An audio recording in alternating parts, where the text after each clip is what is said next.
Welcome to the Marlene Morrison JCC Manhattan. My name is Isaac Zablocki. I am the director of the Zabar Center for Film here at the JCC. Thank you so much for coming out tonight. You're in for a true cinematic experience, and I want you to know I'm going to give you like a little bit of the behind-the-scenes secret of how this is done. You know, for most of these films, they send me a link, and I get to watch a link. A24, who I'm extremely grateful for giving us this screening and are releasing this film, they said, no, you can't have a link. You have to see this in the theater. This is an experience. This is a cinematic experience, but it's also a sound experience. So you have to make sure to see it really in the right way. So, and when I did, I was glad I got it, I understood, and this is the right way to do it. Most importantly, movies should be seen together. So thank you so much for coming tonight and to being a part of this community. Coming up, just so you know, in coming weeks, Who Are the Marcuses is coming up next Tuesday. This is a documentary about a mysterious couple who turned out to be hugely wealthy and gave the largest gift to an Israeli foundation that has ever been given to change how water is perceived in the Middle East. Then we have the following week, The Books He Didn't Burn, which we're doing in collaboration with Books That Changed My Life Festival that's going on, you could see right now in the lobby. And it's a fascinating film about Hitler's book collection, a must-see.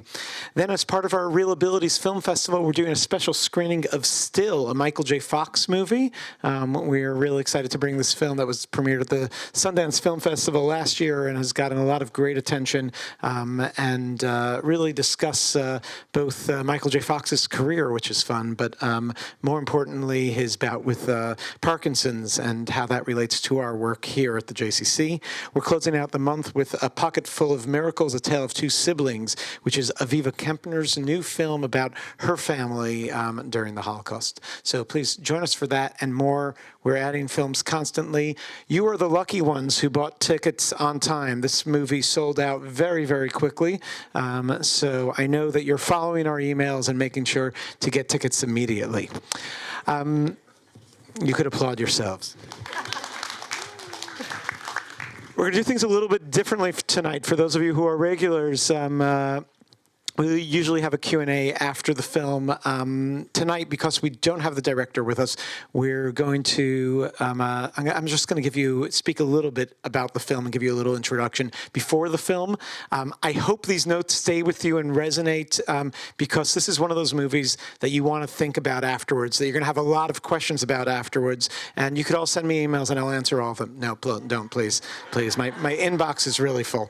I got a lot of catching up to do. So, I promise no spoilers, but this film is really, first of all, definitely the most one of the most talked about films of the year.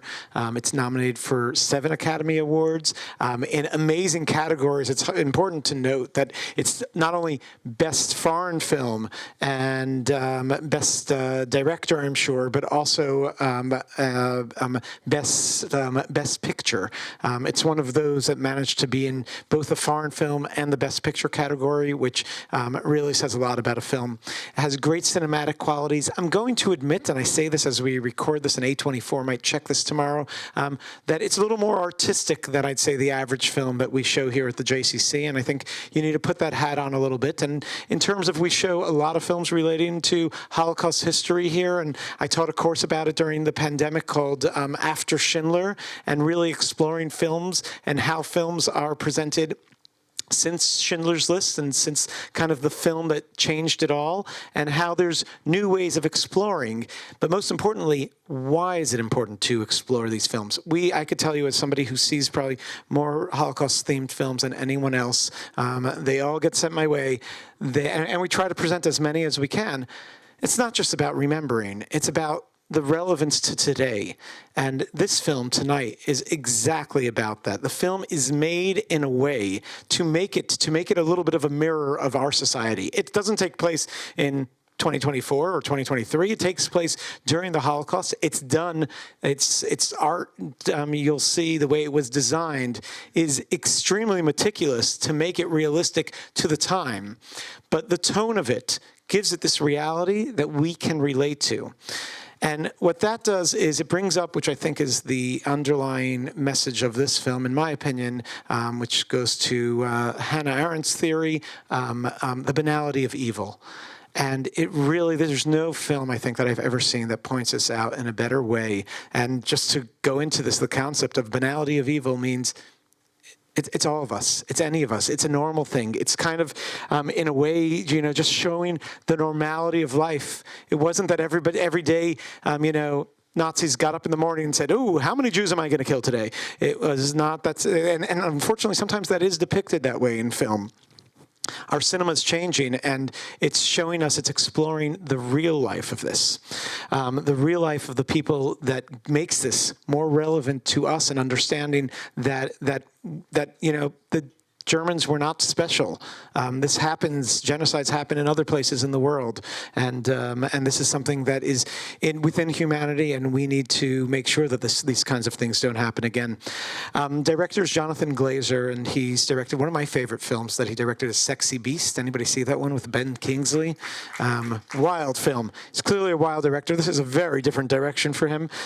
He spent years researching this film, going through every note on the reality of the home of the commander of Auschwitz.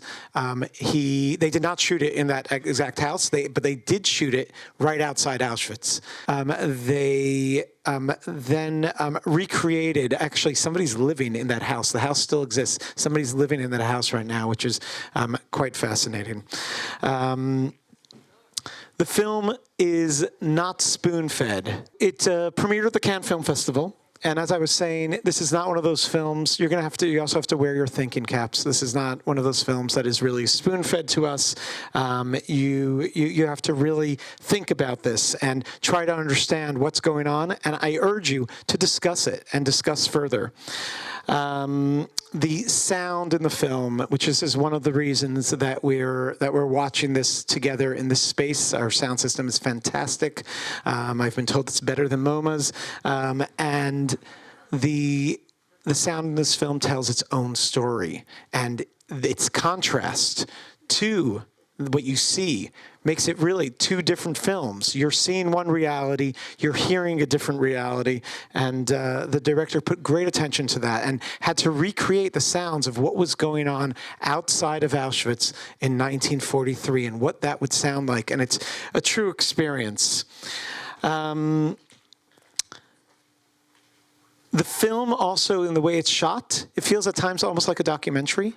It gives you this real feeling, and it is in many ways, I was reading about this, and I learned that it was at times shot with 10 different cameras, kind of in a live kind of sense, to give this kind of live feeling of it, and to be able to capture it from so many different angles.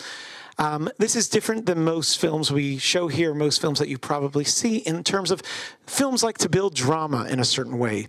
This film avoids that. It doesn't try to fool you with any drama. There's no sweeping music. With all the sound that's in this film, it's not a movie that's going to take you on this ride in the music and suddenly go into a close-up of the bad guy just as they're thinking of their evil plan.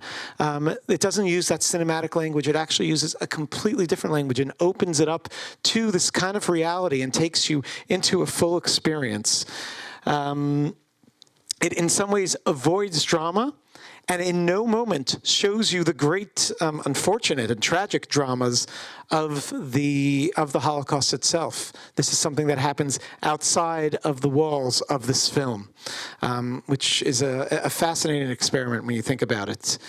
The director wants every member of the audience to think about how they how people easily relinquish responsibility. And this is something that, of course, there's no better example than Nazi Germany of how responsibility was suddenly, like, especially we heard this in the Nuremberg trials, was something, you know, I was following orders. I was just doing my job. And in some ways, by creating that normalcy, once again, he's bringing this story back to today and not just telling a story of the past. Thank you. Thank you for listening. I hope this This helps you in the viewing experience, but more importantly, helps you also afterwards have those discussions and helps take it apart. I know I needed that after I saw this film. The most important thing is tell your friends. Tell your communities, let networks know about this film. It's out in theaters, and it's a film that really deserves special attention and these kinds of forums for this conversation. Please enjoy. Join us for other screenings. That was the bing to remind you to silence your cell phones. And also, I know this film, at times you're going to want to take out your phone and look things up. Keep them in your pocket for the entire screening. Get into the experience. And we look forward to seeing you at other screenings. Thank you very much.